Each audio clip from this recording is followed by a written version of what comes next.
sesión. Sí. Cuarta sesión en materia de derecho constitucional, en la específica relación con derecho comparado, donde tratamos de partir de las bases para comprender la reforma de derechos humanos de 10 de junio de 2011, haciendo retrospectiva de nuestras sesiones previas, para quienes no hayan tenido la oportunidad de acompañarnos. Primera sesión, sistema jerárquico normativo, nuestra denominada pirámide de Kelsen como un instrumento didáctico para comprender supremacía constitucional, leyes emitidas por el Congreso de la Unión, tratados internacionales, la propia Constitución. Hablamos del bloque de constitucionalidad, hablamos de sus efectos, hablamos también en nuestra segunda sesión sobre el expediente Varios 912-2010, resuelto en ejecutoria por el Pleno de la Suprema Corte de Justicia de la Nación en julio de 2011, a un mes de distancia de haber reformado nuestra Constitución, un mes, 4 días para ser exactos. Y estuvimos hablando también respecto de la evolución en materia de derecho internacional relacionado a derechos humanos, como desde 1945 venimos formando parte o involucrándonos en el poco a poco en esta secuencia evolutiva de firmar Carta ONU, Declaración Universal de los Derechos Humanos, firmar Carta OEA, firmar Declaración Americana de los Derechos y Deberes del Hombre, posteriormente incorporarnos a diferentes pactos, firmar la Convención y en un momento complicado, en 1981, ratificar nuestros instrumentos internacionales que estaban por ahí en el limbo. Para 1998 tuvimos también el evento en el que el presidente Ernesto Zedillo Ponce de León firma el reconocimiento de la competencia contenciosa de la Corte Interamericana de Derechos Humanos, y así es como va a iniciar el proceso complicado en el que México ya puede ser firmado por la Corte Interamericana. Sí tienen todos esos momentos, ¿verdad? Tenemos 1945, tenemos 48, tenemos 48-51 con OEA, luego tenemos un punto que no aparece en esta reseña, que es el 59, en donde se fortalece a través de la reunión de cancilleres de los diferentes estados miembros de la OEA, se fortalece la Comisión Interamericana, y vamos a tener prácticamente 10 años después la firma de la Convención Americana de Derechos Humanos, no ratificación, la firma en sede internacional por parte de los países miembros. ¿Sí? Profe, yo tengo un huequito en el 81. Ok. ¿Qué pasó? Ay. En el 81, si no mal recuerdo, cuando lo comentamos, fue que México venía firmando todo lo que le ponían enfrente, pero no ratificaba nada. ¿Recuerdan este evento social financiero en donde a México no le queda de otra que pedir el apoyo de la comunidad internacional para hacerle frente a una crisis? Ratifica, pero no firma, ¿verdad? De hecho, firmamos desde el 69, podemos considerar que formando parte de la OEA, se delibera, se discute si los componentes que se integran en el articulado de la Convención son adecuados o prudentes, y México participa de las sesiones. Sin embargo, no ratifica sino hasta 1981. Ratifica prácticamente al mismo tiempo, solo podemos señalar el mismo año, 81, Convención Americana, Pacto Internacional de Derechos Civiles y Políticos, Pacto Internacional de Derechos Económicos, Sociales y Culturales, que son los que más nos interesan. En la reseña que compartí con ustedes a través de WhatsApp, precisamente viene esta información. Ahí pueden descargarlo para tener su carpetita. Deben de tener lo que debemos de recordar del artículo primero, proporcional al día de hoy, una reseña a modo de opinión respecto de la contradicción de tesis 293-2011, en donde inclusive en la parte final viene el gráfico de cuáles fueron las tesis de entrada para la deliberación y cuáles fueron las jurisprudencias resultantes. Lo calificamos la sesión previa, una buena, una mala. Deben de tener también este mapa conceptual de las 7 tesis que fueron resultado del expediente Varios 912 con Radilla Pacheco en el Pleno de la Corte, y 2 jurisprudencias que se nulificaron. Si tenemos todos los archivos, entonces ya tenemos carpetita integrada para los efectos de evaluación, sus exposiciones de las que ya platicamos la sesión previa. ¿Sí? ¿Hasta ahí vamos bien? Sí. Entonces, después de hacer esta retrospectiva de los elementos que han sido analizados por esta clase durante estas sesiones, regresamos al artículo primero para identificar cuáles son los componentes, todavía podemos llamarlos novedosos, si no es que ya fueron asimilados, comprendidos y utilizados por ustedes, porque la reforma del artículo primero implica una revolución, dijéramos, conceptual de lo que son los derechos humanos y de cómo el Estado mexicano debe de reconocerlos, respetarlos, protegerlos y garantizarlos. Nos quedamos haciendo la reseña de los componentes del artículo primero y decíamos personas distinto de individuos, ¿verdad? Sí. Personas distinto de individuos, que le da vida constitucionalmente a esta condición en la que se reconoce también que hay derechos humanos que pueden ser ejercidos por las personas morales. Si hablamos de individuos, solamente puede ser la persona en su individualidad.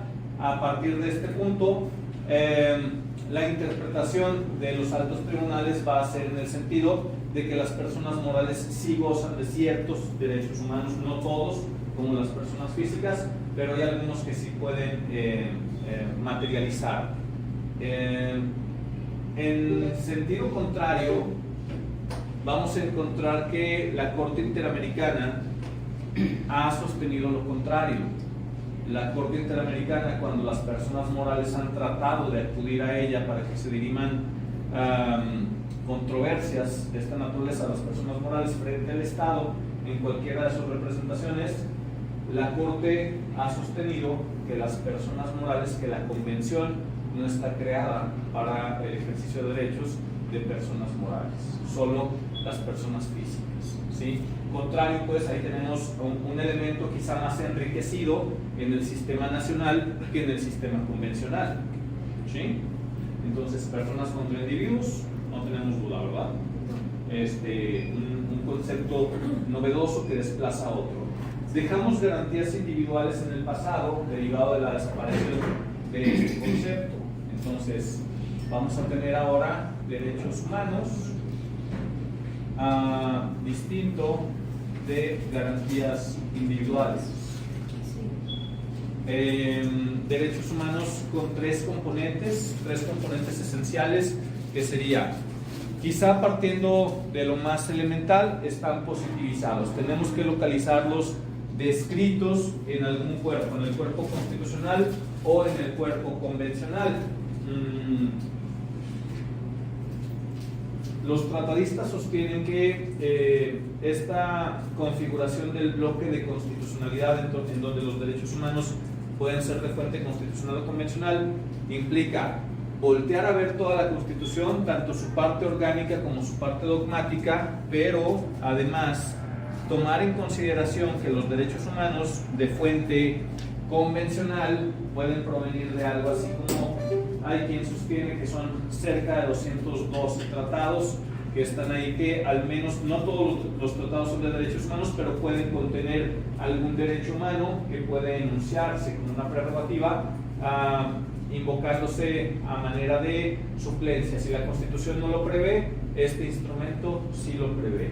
Utilizábamos un ejemplo en nuestra sesión anterior, en donde decíamos el convenio 102 de la Organización Internacional del Trabajo, normas mínimas de seguridad social, prevé prerrogativas que no están establecidas en la Constitución, y que peor aún, las normas locales que regulan el ejercicio de estos derechos a la previsión social, de la seguridad social, son quizá más exigentes que lo que el dispositivo internacional establece, porque el dispositivo en sus artículos 28 y 29 configura la posibilidad de que las personas accedan a una pensión contando o habiendo registrado 10 años de servicio o de cotizaciones. Es o, no ambas.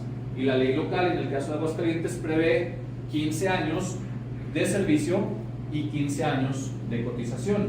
Entonces, si lo que hacemos es invocar derechos humanos de fuente convencional, formando parte de la supremacía constitucional y del bloque de constitucionalidad, ¿qué le exigimos al juez? La realización de un ejercicio de interpretación conforme y de principio pro persona, que es el párrafo en el que continuaremos el día de hoy, ¿sí? Aparte de derechos humanos y de los tres componentes, uno es que estén positivizados, otro va a ser Positivizados, constitución y universales. convención. Así es, van a surtir efectos para todas las personas por el solo hecho de ser personas. Y el quizá más importante que todas las autoridades deberían de tener presente es que constituyen un límite a la potestad del Estado. Donde ya se encuentra establecido un derecho humano, se debe delimitar el ejercicio discrecional de la voluntad de la autoridad. Ya no puede hacer lo que quiera, cuando quiera, no quiera. Ahí diríamos coloquialmente topa. El ejercicio de la función en el servicio público tiene este límite del derecho humano de la persona. Entonces, cuando analizamos derechos humanos, enunciamos tres componentes, pero va a surgir un tópico, un concepto que luego es objeto de análisis o de discusión, que son los derechos fundamentales. Derechos fundamentales. ¿Y cómo los conceptualizaríamos? ¿Cómo definimos esta figura? Bueno, no nos va a generar gran problema porque hay que pensar en derechos humanos solo con el componente de positivización. Y naturalistas y Bueno, este va a ser ya con el uso del término de concede o reconoce, que va un poquito más adelante. Pero enfocándonos a derechos fundamentales, hay dos formas de ver a los derechos fundamentales. Se encuentran positivizados dentro del texto constitucional, esto sería en stricto sensu, es decir, en un sentido muy estricto. Si se encuentra enunciado el derecho dentro de algún artículo de la Constitución, entonces es derecho fundamental. Si no está en la Constitución, entonces no se trata de un derecho fundamental. Pero también hay una interpretación en el sentido amplio de la figura. Los derechos fundamentales también pueden enfocarse a esta novedosa condición en la que se establece la fuente, desde el artículo primero que nos dice: las personas gozarán de los derechos humanos reconocidos en esta Constitución y en los tratados internacionales de los que el Estado mexicano sea parte. Esa dualidad genera ergo nuestro bloque de constitucionalidad, el concepto de bloque de constitucionalidad. Por lo tanto, si hablamos de positivizados en Constitución, entonces la inferencia lógica es que la Constitución tiene un adendum, tiene un extra. Es como si hubiéramos agregado todos estos componentes de los tratados internacionales haciendo referencia a derechos humanos, y así es como extraemos los derechos fundamentales. Pero únicamente debe estar en la Constitución. En sentido estricto sería solo en el cuerpo constitucional. En sentido amplio sería dentro de los 136 artículos de nuestra Constitución o en alguno de los tratados internacionales firmados por México, ratificados por el Senado. También. Así es. Entonces, Las dos formas habría que tenerlas en mente, es decir, estricto sensu, la Constitución y o la latu Convención. sensu. Es que, bueno, mi duda es entonces, ¿debe de haber más derechos humanos que no están positivizados? Ok. Si buscamos un ejemplo de un derecho humano que no está positivizado en el cuerpo constitucional, lo podemos enunciar en Convención Americana de Derechos Humanos. Entonces, derechos humanos son los que vienen en la Convención y en la Constitución, y los fundamentales es estrictamente en la Constitución. Depende de la interpretación. Voy de nuevo con la explicación para dar más detalle. No lo vean tan complicado. Derechos humanos va a ser el género. La especie pudiera ser los derechos fundamentales. La generalidad más amplia la vamos a encontrar en los derechos humanos. Pero hay quien sostiene doctrinariamente que solamente si se encuentra dentro de alguno de los 136 artículos va a ser derechos fundamentales. Esa es una visión, voy a calificarla coloquialmente, de cuadrada, stricto sensu. En sentido estricto, solamente en el cuerpo constitucional, pero por interpretación puede no estar en los 136 artículos. Puede encontrarse en un artículo de un tratado internacional firmado por el presidente, ratificado por el Senado, que haga las veces de inclusión. atentos al artículo primero, párrafo primero de nuestra Constitución. Las personas gozarán de los derechos humanos reconocidos en esta Constitución y, no dice o, y en los tratados internacionales de los que el Estado mexicano sea parte. ¿Sí? Entonces, vale pelear. Si queremos ejemplificar y explicar cómo los derechos fundamentales pueden ser idénticos a los derechos humanos, entonces nos vamos en sentido amplio. La interpretación en sentido amplio es por interpretación propiamente. Todo lo que sea el bloque de constitucionalidad que contenga algún derecho humano, entonces van a ser fundamentales. Si la visión es cuadrada, si la visión es estricta, entonces solamente el cuerpo constitucional va a tener esa resultante de calificarlo como fundamentales. ¿Sí? ¿Hasta ahí vamos bien? Ok, ahora sí, lo que nos decía la licenciada Carolina. Si nosotros analizamos el concepto reconocer y lo contrastamos con el término utilizado previamente, que era otorgar, de estas simples palabras vamos a partir para calificar al Estado de una visión ius naturalista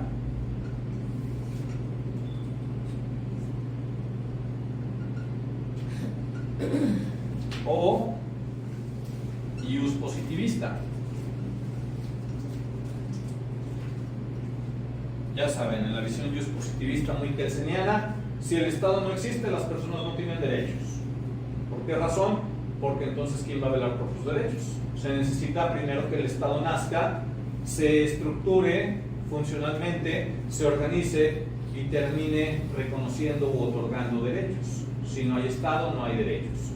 Y en una visión más clásica, más antigua, volteamos a ver, les suena el término otredad, la otredad, es decir, esta condición natural del ser humano, inclusive filosóficamente hablando, en donde el no hagas a los otros lo que no quieras que te hagan, permite iniciar con la existencia o con la inferencia de que existe un derecho, porque consigo a mis semejantes, sé que sienten, sé que piensan igual que yo, por lo tanto sus bienes, sus familias, su sentir, sus libertades, sus prerrogativas son respetadas de manera natural porque yo quiero también que me la respeten. ¿Sí? Ok, entonces ahí tenemos las dos visiones. Cuando analizamos bloque de constitucionalidad, analizamos la suma de Constitución Cuerpo de la Constitución Política de los Estados Unidos Mexicanos con 136 dispositivos, más los tratados internacionales con dos características que va a ser, primero, que sean firmados por el presidente o quien tenga su representación en sede internacional, y posteriormente que el Senado lo convalide. ¿Cuál va a ser la función del Senado en esta importante función, en su desempeño?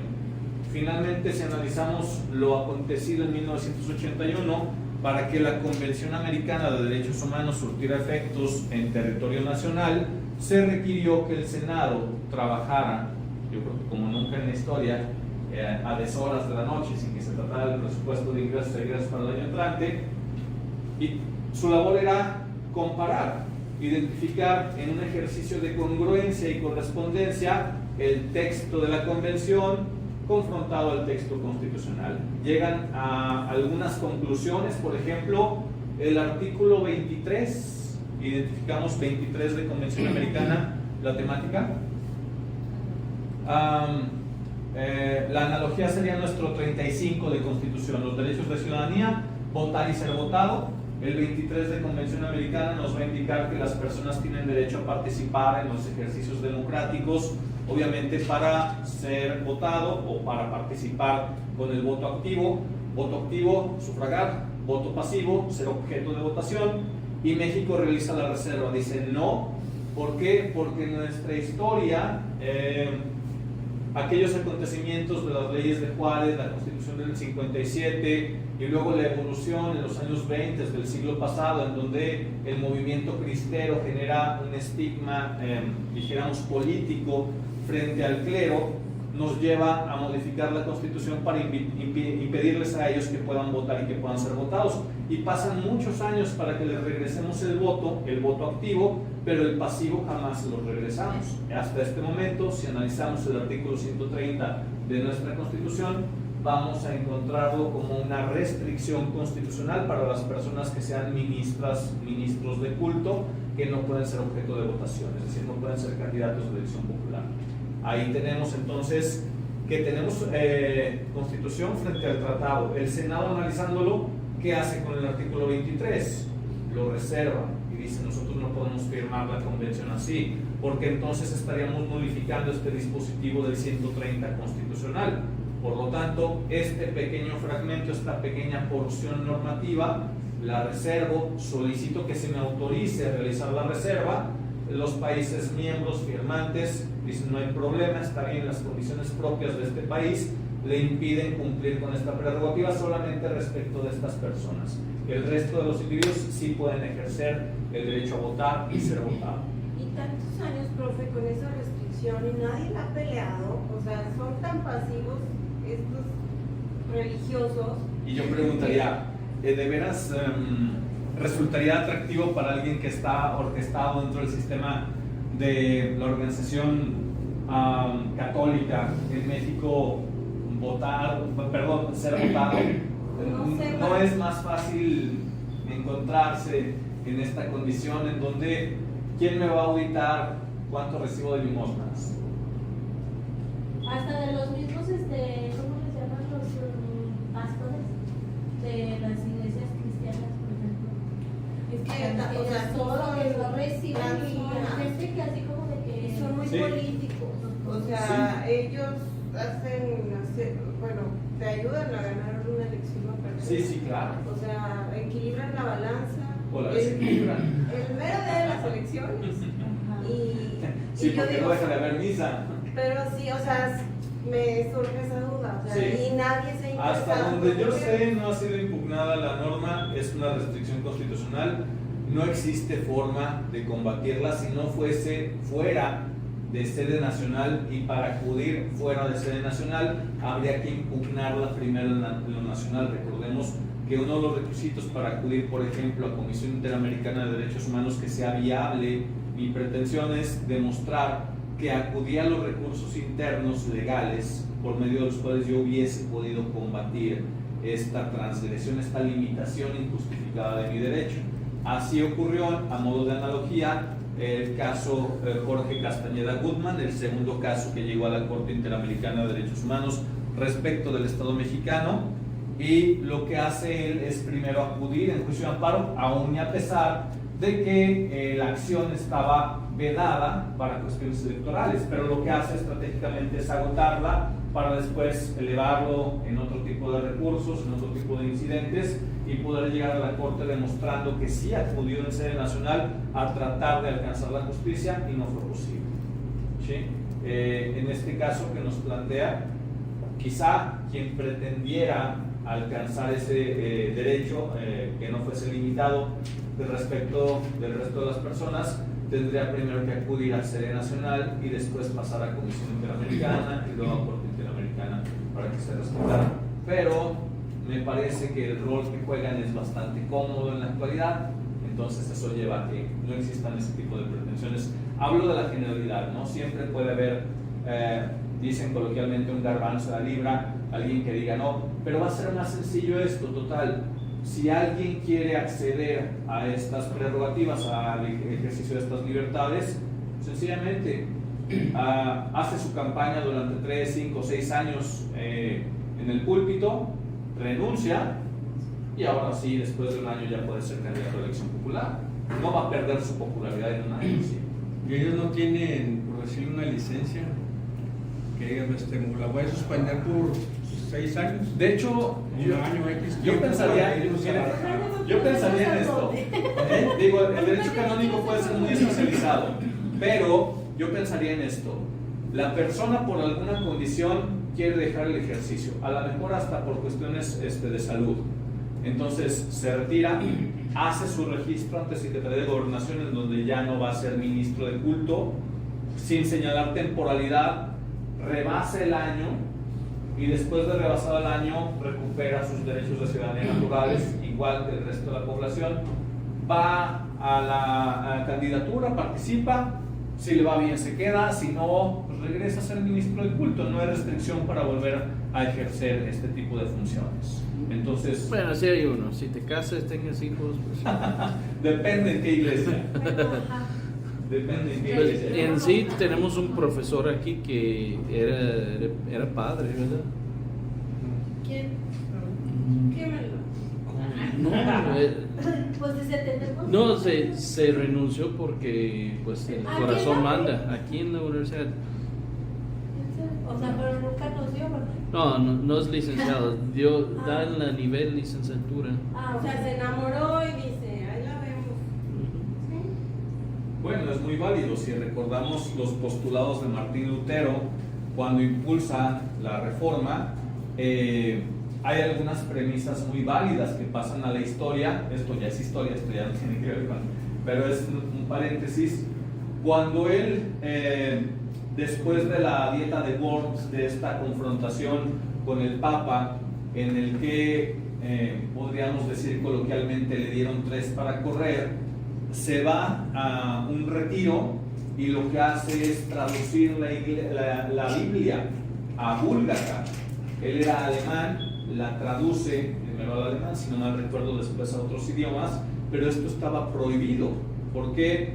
Porque se pensaba en que hay términos, hay frases, hay algunos conceptos que no encuentran correspondencia biunívoca en otras lenguas. Para evitar que se pervirtiera el sentido de las escrituras originales o cuasi originales, se mantuvieron en latín por siglos. Entonces, cuando él traduce la Biblia al búlgara, a un idioma distinto, ahí es en donde lo quieren aniquilar, ¿no? Pero este no es el postulado esencial. Otro postulado del que ustedes están hablando es precisamente que él aducía. No es antinatura que a una persona del sexo masculino, por las reglas eclesiásticas, se le obligue a mantenerse célibe. Hay una condición natural, entonces esto es contra natura. Los ministros de culto sostenían que tenían derecho a relacionarse y hacer sus cositas con otras personas. Ay, no, a mí eso sí se me hace Ok. muy bizarro. El tercer Es como postulado. decir, mi naturaleza de hombre Ok. me dice que tenga varias mujeres, ¿no? Ok. O soy hombre. Lo que le abre las puertas, Dios el hombre. lo que desde mi punto de Mujer vista también. le abre las puertas de los gobiernos que apoyan su visión, es decir, a realizar verdaderamente una afrenta contra el poder de Roma, es que él sostenía un postulado, el principal de todos, que era el poder debía de residir en el gobierno y no en la iglesia. Y en ese momento de la historia, hablamos 1520, 1520 y tantos, vamos a encontrar precisamente que el gran poder lo detentaba Roma en su condición de, no de estado eclesiástico, sino de estado hegemónico. La gran mayoría de las sociedades dependían de alguna forma de Roma. Entonces, cuando estos postulados cobran sentido en algunos estados, en algunos gobernantes, tenemos, por ejemplo, a Enrique VIII. ¿Lo recuerdan? Haber leído de Enrique VIII con sus relaciones con Ana Bolena, con Estuardo, ¿no? Se van a entretener mucho cuando lo lean, pero este sujeto lo voy a utilizar solamente con una reseña muy sencilla. Él, siendo el titular de la corona inglesa, dice: me quiero divorciar de mi mujer. Va con el Papa y le dice: ¿por qué? Porque yo quiero tener hijos para que me hereden y me ha dado puras hijas. ¿Qué? Tu sistema no obliga a que sea varón el siguiente rey, así que no hay justificación. Ah, no, ahorita vas a ver. Y va, regresa a su nación, todo hegemónico, todo poderoso, convence al resto de los líderes para que cambien el sistema, y entonces terminan diseñando su propia iglesia. ¿Y cuál iglesia tenemos? La iglesia anglicana, ¿sí? Entonces, ¿resultado de qué? De una afrenta de estas que estamos comentando, de naturaleza sexual, de naturaleza menos escrupulosa, que dice: ¿y yo por qué tengo que tener una sola mujer? Yo quiero tener otra, pues para esto soy el monarca, ¿no? O sea, hay iglesias basadas en necesidades personales. Así se ve. O sea, por ejemplo, Nacieron, ¿Cuál no? Está por el divorcio. Sí, posteriormente Ana Bolena, su amante, la termina convirtiendo en esposa y después termina decapitándola para que no le genere problemas funcionales con la estirpe, con la herencia, con la consecución de la corona, y la que sigue, y la que sigue, y la que sigue. Y así, digo, la historia. Hubo con quien no pudo, hubo nobles con quien se relacionó y fue el punto de quiebre, ¿no? Pero bueno, no estamos en historia, regresemos a esta parte funcional del derecho. Y tenemos entonces tratados internacionales, hablamos de un derecho quizá no previsto en Constitución, que viene a ser esta amalgama funcional para darle vida al bloque de constitucionalidad no accesorio, sino fundamental. Vamos a encontrar artículo 25 de Convención Americana de Derechos Humanos, que nos va a indicar el derecho a la tutela judicial efectiva relacionado con nuestra Constitución, sí con 17 acceso a la justicia, sí con 14 por actos de privación, sí con 16 por actos de molestia, 14 por debido proceso y otros componentes, pero ojo, en un análisis muy crítico, así confrontador del texto constitucional, tratando de encontrar esa correspondencia unívoca, no vamos a encontrar que el texto constitucional indique la obligación del Estado mexicano de crear recursos efectivos para poder proteger cualquier tipo de derecho. Tan es así que la sentencia del caso Castañeda-Gutmann precisamente es en lo único que le dan la razón a Jorge, porque él aduce dos posturas. Dice, por una parte, hay un sistema de partidocracia, porque si no soy miembro de un partido no me permiten ser candidato a elección popular para ser presidente. Entonces, el artículo 23 de la Convención no indica esta necesidad de depender de un partido para ser candidato. Y lo que está haciendo el Estado mexicano entonces es limitar mi derecho de fuente convencional. Cuando la Corte Interamericana lo analiza, resuelve quizá de manera muy simplista, porque le dice, no te asiste la razón.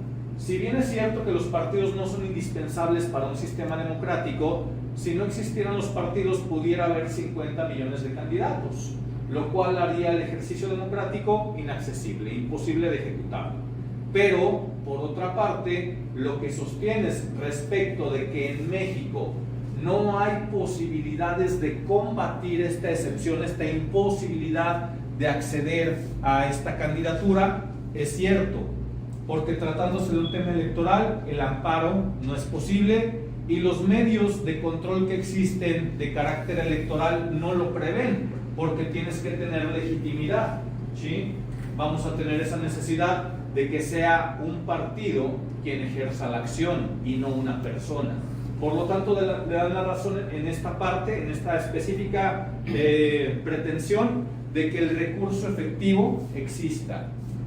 Y a partir de ese momento, derivado de la sentencia, México acuña lo que hoy podemos identificar como un medio de control constitucional indirecto electoral que se llama juicio de protección de derechos político-electorales, ¿sí? En donde las personas pueden acudir a través de este mecanismo para que se protejan este tipo de derechos de esta especial naturaleza, ¿sí? Hasta ahí vamos bien. Con bloque de constitucionalidad, entonces, esta es una resultante. Puede haber más, puede haber sí otros derechos que no están previstos en Constitución, pero realmente son los menos. Cuando México ha firmado tratados o convenciones, precisamente lo ha hecho bajo esta condición de que ya está, al menos en supuesta condición, garantizado en la propia Constitución, ¿sí? Si decimos asociación, ya.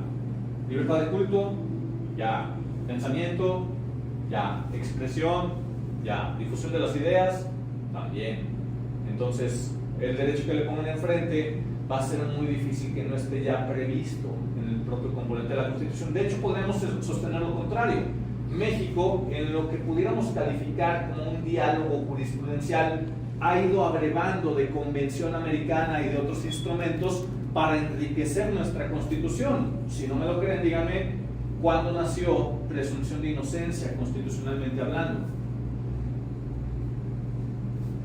ahora en la reforma. 2011. Bueno, la del artículo 19 del 2011. De hecho, vamos a encontrar la enunciación de la figura en el apartado B del artículo 20 constitucional hasta la reforma del 18 de junio de 2008. En 2008 nace como tal la figura taxativa, es decir, presunción de inocencia pero estaba en Convención Americana de Derechos Humanos, estaba en lo que todavía no reconocíamos como bloque de constitucionalidad. Esta amalgama de tratados con convención todavía no era tomada en cuenta con esta solidez con la que se toma después del 10 de junio de 2011, porque aunque el 133 nos permitía inferirlo formando parte de la supremacía constitucional, ya en la práctica eran prácticamente nulos, ¿sí? Entonces, sí, nace para nosotros positivizado a través de Convención Americana de Derechos Humanos, artículo 8, también derecho a la tutela judicial efectiva, en donde le va a dar vida al derecho a que se presuma una persona inocente hasta que no se demuestre lo contrario, sobre todo tratándose de juicios de carácter penal o administrativo disciplinario, que luego surgió la interpretación que había analogías. Pero cuando nos remitimos a nuestra Constitución, el concepto no fue acuñado por obra y gracia de nuestros legisladores. En realidad es algo así como abrevar de la Convención, traemos una figura y la incorporamos como un derecho del indiciado, del inculpado, del procesado, para que se presuma su inocencia, ¿sí? Así como estas figuras va a haber otras, pero lo que nos interesa, estamos haciendo un vuelo superficial, estamos partiendo de la piedra angular, siendo el artículo 1 de la Constitución. Entonces tenemos a esto identificado como bloque de constitucionalidad. La Corte no le denomina así. ¿Cómo le denomina la Corte? ¿Alguien recuerda las siglas? Parámetro de control de regularidad constitucional. Lo que sostiene el Pleno de la Corte a través de las 6 tesis aisladas que se acuñan derivado del asunto de la sentencia Radilla Pacheco contra el Estado mexicano, va a ser precisamente una que hace referencia a que los derechos humanos terminan siendo interpretados como la joya de la corona, si me permiten la expresión coloquial. Lo más importante para cualquier autoridad en el Estado mexicano es el derecho humano y se deben de ubicar en la cúspide del sistema. Esto en 2011, en julio de 2011. Pasan algunos años, 3 años para ser específicos, y luego tenemos jurisprudencias que vienen a contradecir a esta tesis aislada, en donde ya no se ubican en la cúspide. La 293 nos arroja como resultado que las restricciones constitucionales terminan desplazando los derechos humanos. No es que no sean importantes, sino que si en un caso en lo específico llegan a confrontarse con una prohibición constitucional como la que acabamos de analizar, que un ministro de culto no pueda ser objeto de voto pasivo, pues entonces va a prevalecer la prohibición expresa de la Constitución. Pero hay 3 años de gracia durante los cuales en la cúspide podemos sostener que los derechos humanos se ubicaron ineludiblemente en ese punto privilegiado de nuestro sistema, ¿sí? ¿Hasta ahí vamos bien? Profe, ¿cómo dijo que lo identificaba la Corte? Parámetro de control de regularidad constitucional. De hecho, si abren su archivo, el PDF extenso en donde están las reseñas de cada una de las tesis que fueron acuñadas derivado de la 912 varios, van a encontrar precisamente el término. Busquen parámetro o busquen control de regularidad o regularidad. El término regularidad no lo van a encontrar en otra tesis. Parámetro, lo voy a poner aquí en siglas. Bueno, parámetro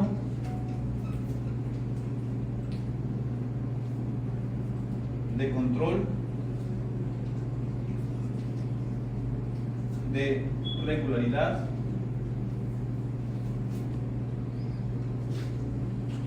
constitucional.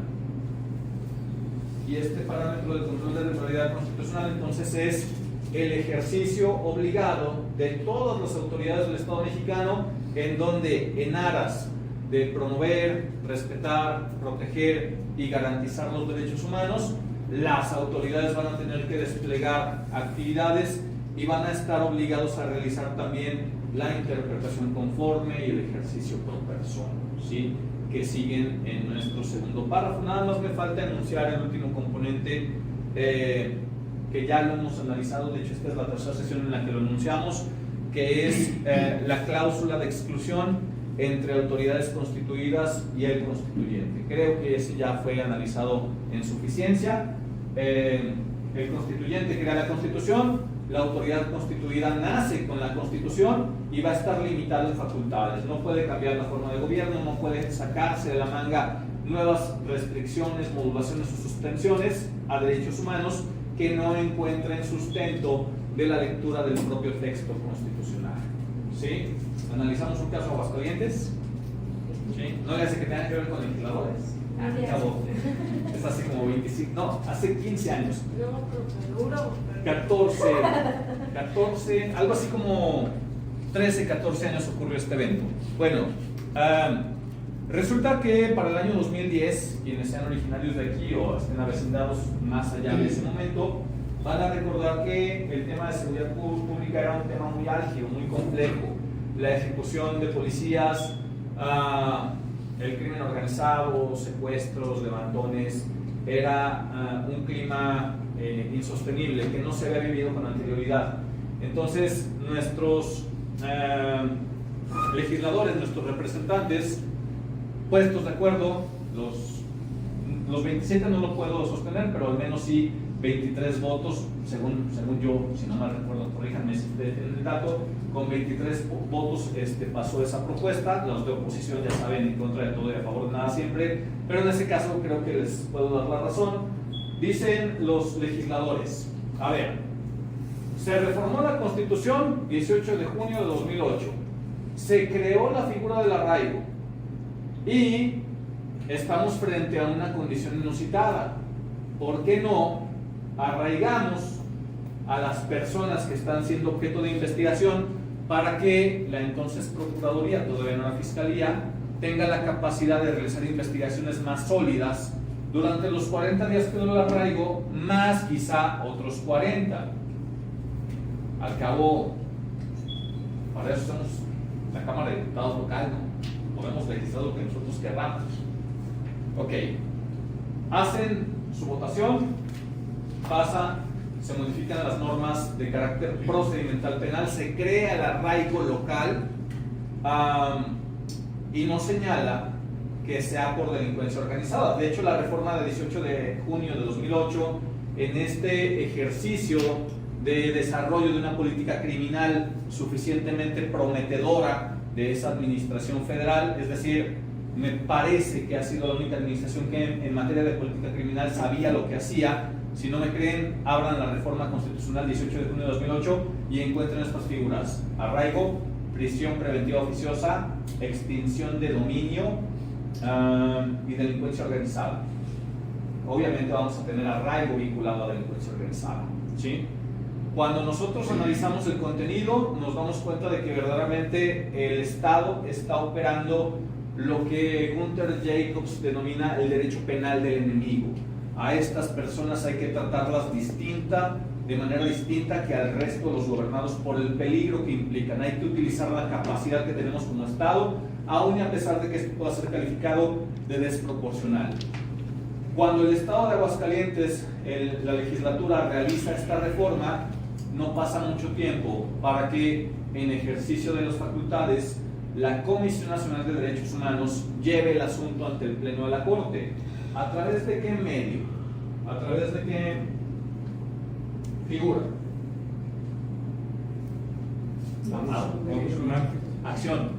Acción de inconstitucionalidad. ¿Por qué? Porque se detecta que con claridad un Estado, con su legislación, está contradiciendo presupuestos constitucionales, Constitución Federal. Cuando se lleva el asunto, ya saben ustedes, el tema es lo tardado del proceso. Esta reforma ocurre en 2011 para surtir efectos ya muy contundentes en 2012. Llega en 2012 a la Corte, 2013 se delibera, 2014 se resuelve, y cuando se resuelve estamos frente a la figura dije yo la última cláusula Así es. de exclusión de competencias entre autoridades constituidas y constituyente. Sin meternos en el dilema de si podemos calificar de constituyente al órgano reformador o no, finalmente se reforma la Constitución con este proceso robusto, más acabado, más complejo. Por eso señala el artículo 135, 136 que nuestra Constitución es rígida por la manera en la que se puede reformar. Va a ser 2/3 partes de ambas cámaras y el 50% más 1 de las legislaturas. ¿Okay? Se reforma, entra en vigor y luego viene un estado de los que precisamente votó esta reforma a favor y no la estudió. Esto me queda claro, la legislatura no estudió esa reforma, porque si la hubiese estudiado se hubiera dado cuenta de que sí, en el artículo 16 se va a crear perdón, la figura del arraigo exclusivamente vinculada a la delincuencia organizada. Y por otra parte, se va a modificar el artículo 73 de nuestra Constitución. ¿Para qué? ¿Por qué? ¿Alguien nos puede compartir por qué el artículo 73 de nuestra Constitución Federal es el más reformado de toda la historia? Porque son las facultades expresas del Congreso de la Unión. Ok, cada vez que se requiere autoatribuirse facultades exclusivas, es decir, podemos calificarlas de monopólicas y arrebatarle a las entidades federativas la capacidad de legislar en esa materia, se tiene que modificar el 73. Ocurrió en los años 60-70 respecto al trabajo, ocurrió en 2008 con respecto a procedimental penal y ha ocurrido en el número de circunstancias. Así las entidades no tienen facultad para legislar en minería, acuñación de moneda, aranceles, trabajo, procedimental penal, ahora procedimental civil, etc. Pero el texto enriquecido del artículo 73 deriva de esa evolución.